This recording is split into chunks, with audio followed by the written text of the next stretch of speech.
me explain to the uninitiated how If They Made It works. We have an amazing machine here, a machine we stole from NASA several years ago. They're angry and they're looking for it. It's a machine that takes celebrity couples that have a budding romance, celebrity couples that have been seen together by the tabloids, and it finds out what would happen if the celebrity couple had a child. What would that child look like? Pretty cool. It hurts a lot of feelings. We get in a lot of trouble. Let's do it now. These two have been seeing each other for a while. We find out there's a good-looking couple, probably a good-looking child. Let's see what would happen if they had one. No!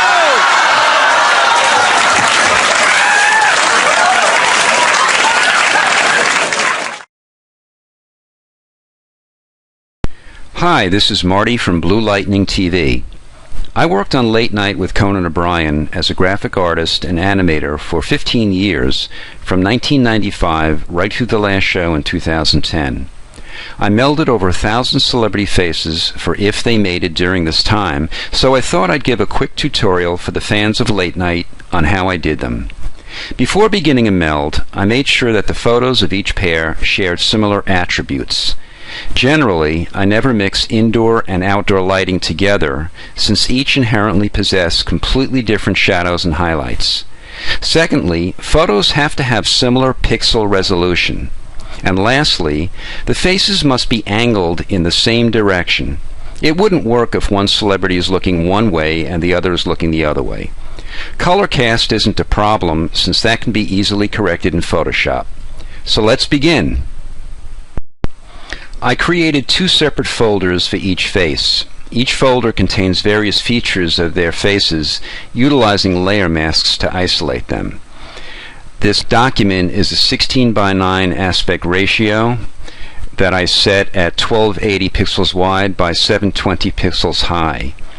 So right now what I'm doing is I'm isolating the tooth, painting in a layer mask, and then creating that layer for the tooth as I transform it around.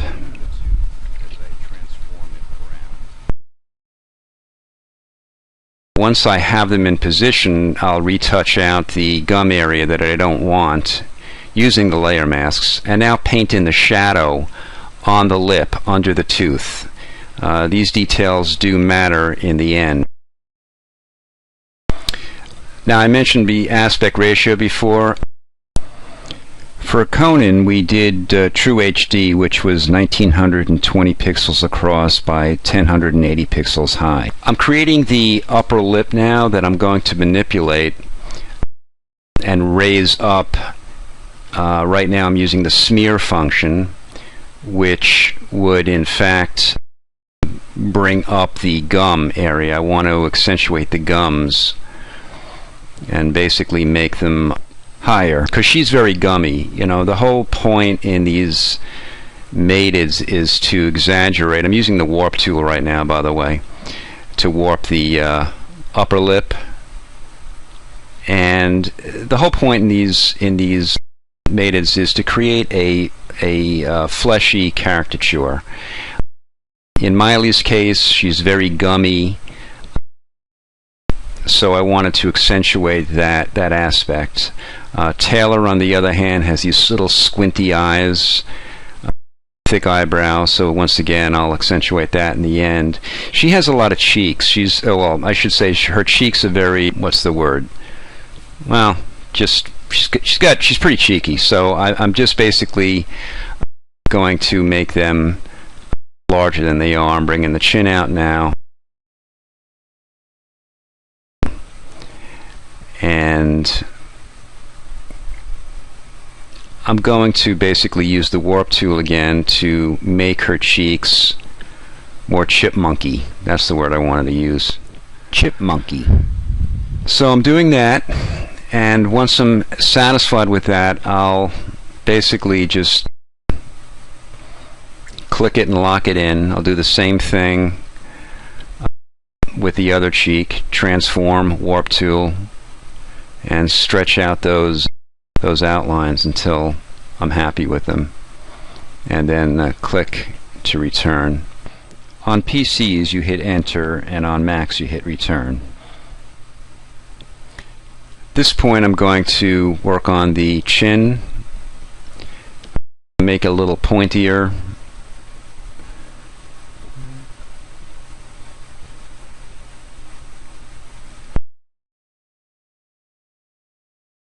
it's a personal preference. You know, you just really have to find out what you find has the most potential, so to speak. He has this interesting little pug nose, so I'm going to accentuate the nostrils a little bit on that.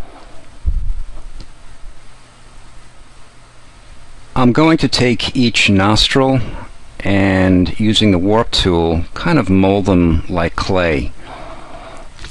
And once I'm happy with the position and the size, then I'll just press enter and lock them into place.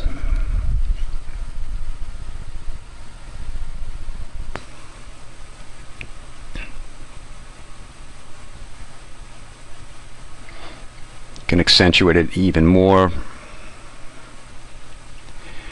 And now I want to clean up the neck area. I'm using the layer mask to reveal the neck, and I'm isolating it with a layer mask of the chin area. Going to do the same thing with the cheek and the chin, and I'm going to use the stamp tool to take that shadow out, which is actually not a shadow but really his chin that's under her chin.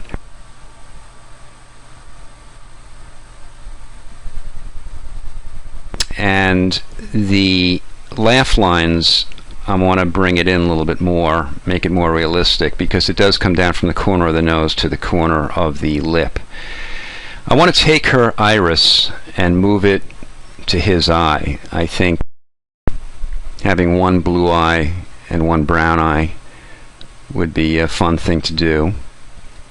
I'm going to take his eyebrow and kind of work on that as well. Bring it down, make it a little bushier, and then I'm going to duplicate it, use a transform, and bring it to the other side. I might not end up using this particular eyebrow. I'm going to play with it a little bit and see how it goes.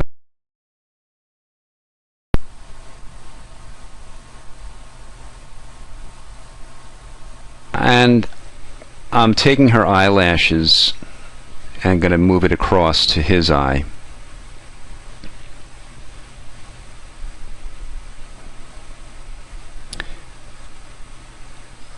And I'm just basically going to work on those eyelashes, accentuate them more, and then paint out the areas under the lash.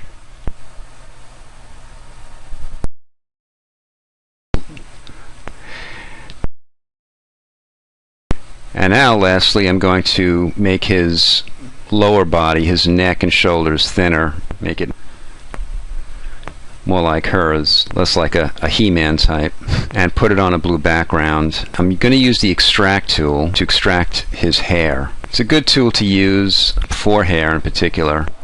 Use a thin brush when you're painting in the hair area, and then just use the bucket tool. Just click in the middle and fill it in. The extract tool doesn't automatically come with Photoshop. You have to go to the Adobe website and download the plugin. For those who are just learning Photoshop, I'll be posting a more in-depth tutorial. Thanks for watching.